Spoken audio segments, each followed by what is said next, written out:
साथियों नमस्कार। आवेश टॉक के इस पहले एपिसोड में आप सभी का स्वागत है।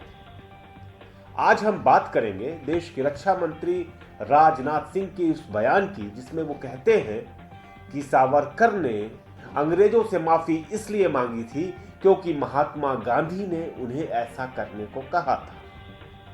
उनका यह बयान व्हाट्सएप, फेसबुक, ट्विटर हर जगह तेजी के साथ वायरल हो रहा है। तमाम लोग जो महात्मा गांधी को जानते हैं, महात्मा गांधी के जीवन को जानते हैं, वो रक्षा मंत्री के बयान का पुरजोर विरोध कर रहे हैं। दरअसल कहीं न कहीं से ऐसा लगता है कि राजनाथ सिंह इस बयान के साथ बापू यानी महात्मा गांधी को भी कटघरे में खड़ा करने की कोशिश कर रहे हैं। आज हम उनके इसी बयान की तहकीकात करेंगे। आज हम इस बात की तहकीकात करेंगे कि सावरकर ने माफी क्यों मांगी थी।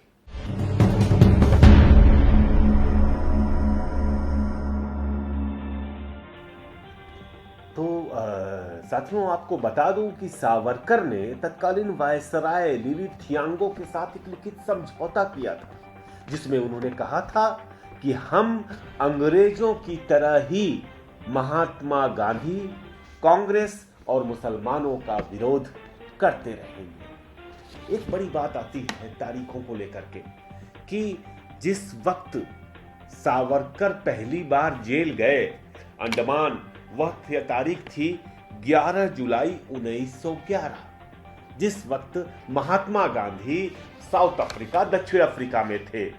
और जो सावरकर का पहला माफीनामा अंग्रेजों को प्रेषित किया गया वह 29 अगस्त 1911 को प्रेषित किया गया।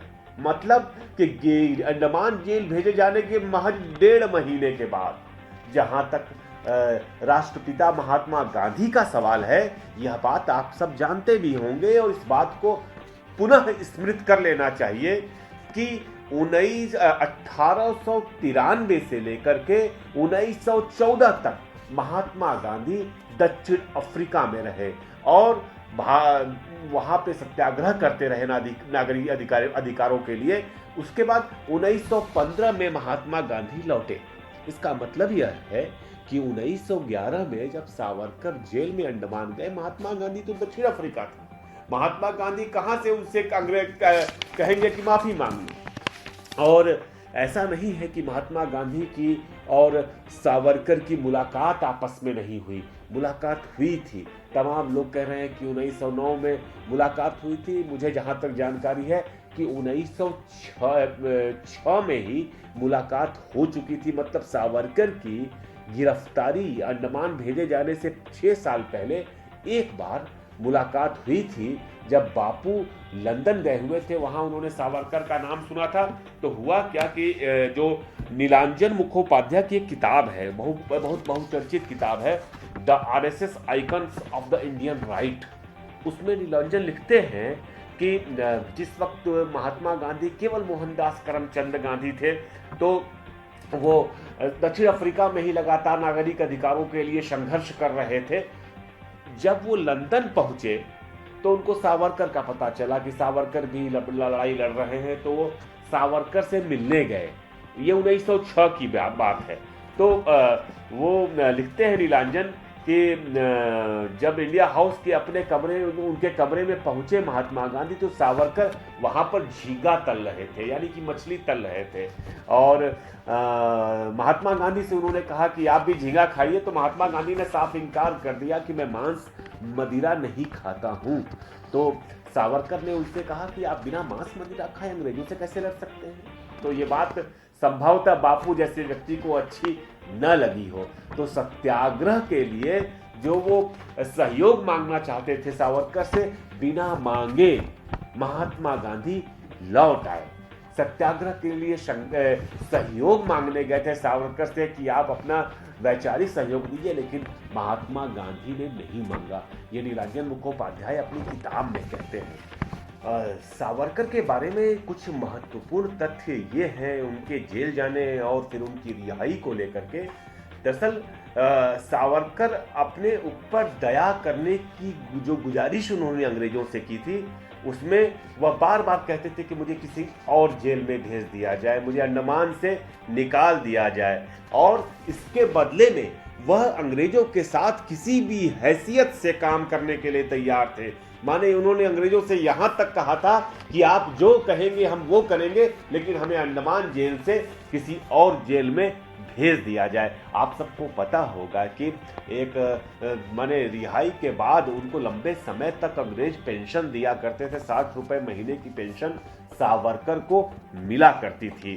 सावरकर ने यह भी कहा था, जब ये बात उनकी गिरफ्तारी के दौरान की ही है, ये कहा था कि अंग्रेजों द्वारा उठाए गए कदमों से संवैधानिक व्यवस्था में आस्था पैदा हुई है। सावरकर ने कहा था कि अंग्रेजों द्वारा उठाए गए कदम से संवैधानिक व्यवस्था में आस्था पैदा हुई है, और उन्होंने अब यानी कि सावरकर ने अब हिंसा का रास्ता छोड़ दिया है।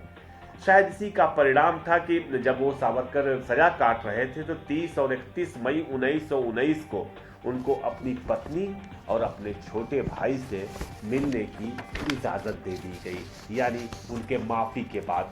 जहां तक सावरकर और गांधी के बीच के रिश्तों का सवाल है, यह बात बार बार कही जाती रही कि गांधी की हत्या के पीछे कहीं न कहीं सावरकर का हाथ है। सरदार पटेल के 2 बयान हमेशा हमको याद रखने चाहिए।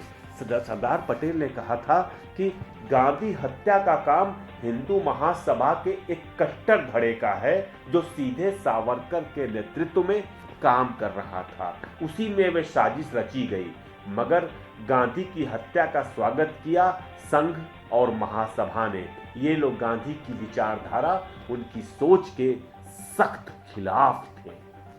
एक जगह पे और आपको बताऊं कि पटेल कहते हैं कि मेरे दिमाग में इस बात को लेकर कोई शक नहीं है कि हिंदू महासभा का कट्टर धड़ा गांधी की हत्या में की साजिश में शामिल था। आरएसएस की गतिविधियों के कारण भारत सरकार और इस देश के अस्तित्व पर सीधा सीधा खतरा पैदा हुआ। हिंदू महासभा यानी वीर सावरकर की बात सरदार वल्लभ भाई पटेल कर रहे थे।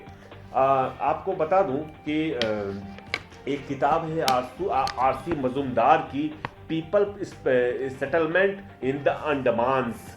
इसमें कहा गया है कि 1911 में जब सावरकर को क्रांतिकारी गतिविधियों के चलते काला पानी की सजा सुनाई गई और अंडमान निकोबार के सेलुलर जेल में भेजा गया, तब उन्होंने 1.5 महीने के अंदर ही रिहाई की गुहार लगाई। शुरू में सावरकर ने 1911 में अंग्रेजी सरकार को चिट्ठी लिखी। बाद में सावरकर ने जेल सुपरिटेंडेंट के जरिए 1913 और 1921 में याचिका दाखिल की। अपनी याचिका में सावरकर ने साफ तौर पर कहा कि मुझे रिहा कर दिया गया तो मैं भारत की आज़ादी की लड़ाई छोड़ दूंगा और उपनिवेशवादी सरकार के प्रति वफादार रहूंगा। बिल्कुल साफ है कि सावरकर आजीवन अंग्रेजों के प्रति वफादार रहे। जिस वक्त महात्मा गांधी दक्षिण अफ्रीका में सत्याग्रह की लड़ाई लड़ रहे थे, उस वक्त सावरकर हिंदुस्तान में अंग्रेजों से माफी मांग रहे थे, और जिस वक्त गांधी भारत वापस लौट करके आंदोलन छेड़ रहे थे, उस वक्त भी सावरकर अंग्रेजों से माफी मांग रहे थे। यह बयान जो रक्षा मंत्री, देश के रक्षा मंत्री राजनाथ सिंह ने दिया है, यह सिर्फ और सिर्फ महात्मा गांधी के ऊपर जिस तरह से आरएसएस और विश्व हिंदू परिषद हमेशा उंगली उठाते रहते हैं, उनमें से ही उनका ही हिस्सा है। यह गांधी को अपमानित करने की कोशिश है, और हमको तथ्यों के साथ, तर्कों के साथ इसका पुरजोर विरोध करना चाहिए। हम आपको बता दें कि जब गांधी हत्या के शामिल होने के बारे में कपूर आयोग एक बना था, उसके न्यायाधीश ने 1969 में अपनी रिपोर्ट में लिखा है कि सावरकर इस घटना में यानी कि गांधी की हत्या में शामिल थे। हालांकि तब तक बहुत देर हो चुकी थी। आप सबने हमको सुना। फिर किसी नए विषय, नए टॉपिक पर हम फिर बात करेंगे। आप सभी का बहुत बहुत धन्यवाद। नमस्कार।